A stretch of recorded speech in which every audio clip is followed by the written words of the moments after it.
அனைவருக்கும் வணக்கம்.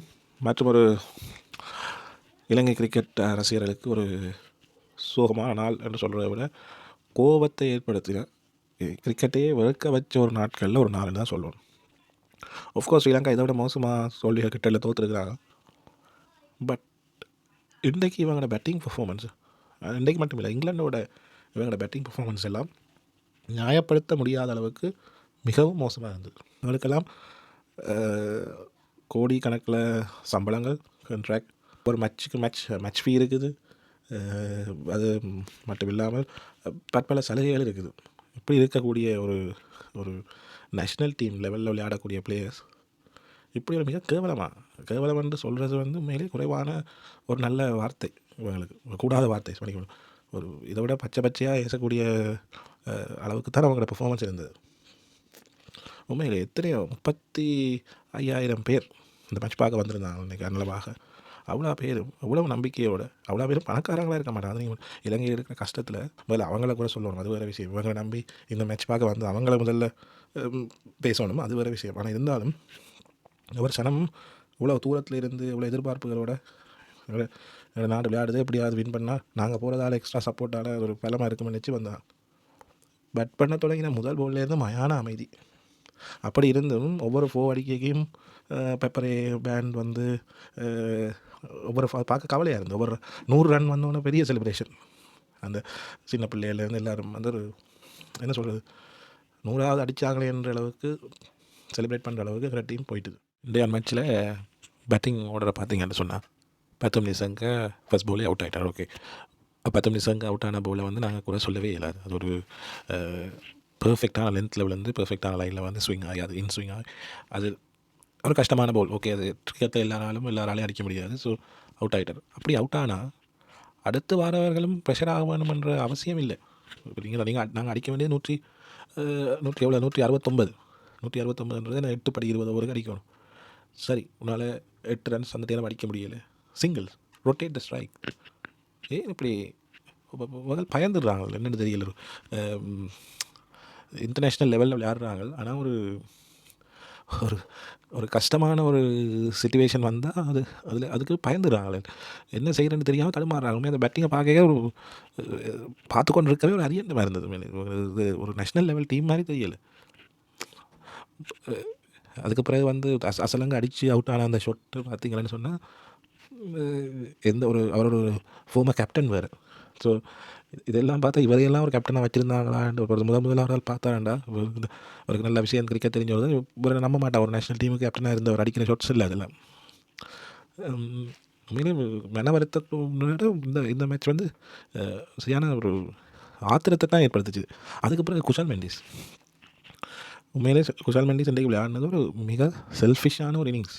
அது நிறைய குஷால் மெண்டிஸ் ஃபேன்ஸ் வந்து அதை ஏற்றுக்கொள்ள மாட்டாங்க.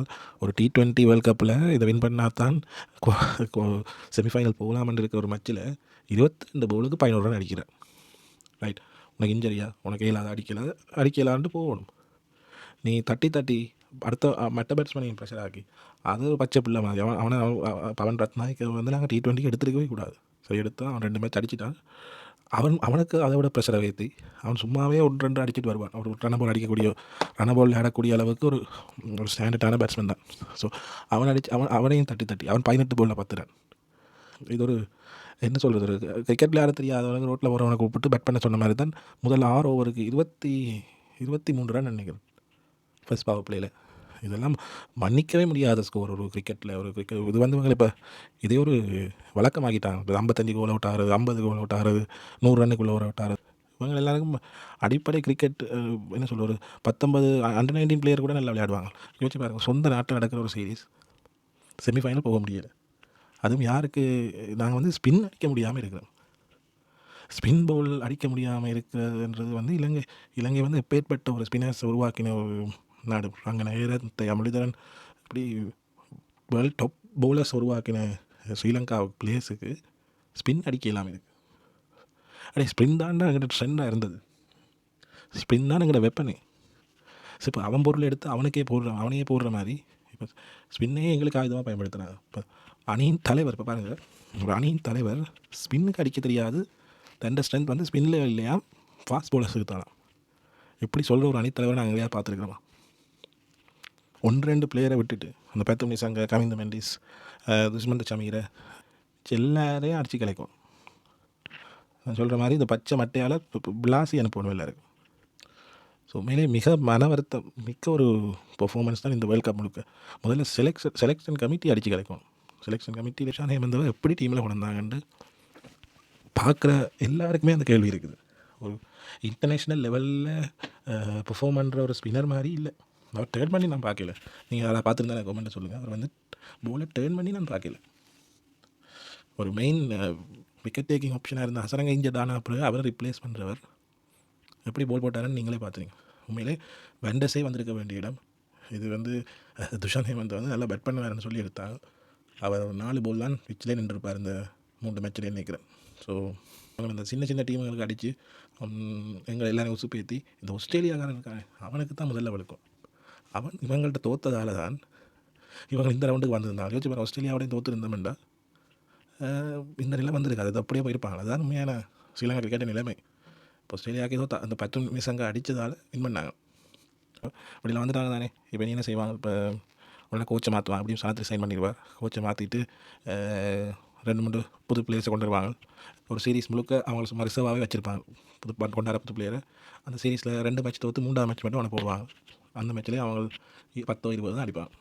ஸோ அவங்கள அடுத்த சீரீஸுக்கு எடுக்க மாட்டாங்க. இவங்க என்ன யங்ஸ்டர்ஸை டீமில் போட சொன்னால் இல்லை இந்த மாதிரி சீரீஸுக்கு போய் எக்ஸ்பீரியன்ஸ் தேவைன்னுவாங்க. நீங்கள் யங் பிளேயர்ஸுக்கு வாய்ப்பு கொடுத்தா தானே எக்ஸ்பீரியன்ஸ் வரும். நீங்கள் அதே பழைய இஎம்பி தலைக்கு பேரிச்ச படத்தையே மாற்றி போட்டுக்கொண்டு அப்புறம் 2 புது பிளேயர்ஸுக்கு எக்ஸ்பீரியன்ஸ் வரும். எனவே பொறுத்திருந்து பார்ப்போம். ஸ்ரீலங்கா டீம் எப்படி, ஸ்ரீலங்கா டீமில் நிர்வாகம் எதுவுமேலே ஸ்போர்ட்ஸ் மினிஸ்டர், ஜனாதிபதி எல்லாம் சேர்ந்து இதுக்கு ஒரு முடிவு எடுக்க வேண்டும். இல்லாவிட்டால் அதால பாதாளத்துக்கு இதை விட பல மடங்கு கீழ் நோக்கி செல்லுமே தவிர இலங்கை கிரிக்கெட்டை அந்த ஆண்டவனாலேயே கூட காப்பாற்ற முடியாது. மற்றொரு வீடியோவில் சந்திக்கிறேன். நன்றி, வணக்கம்.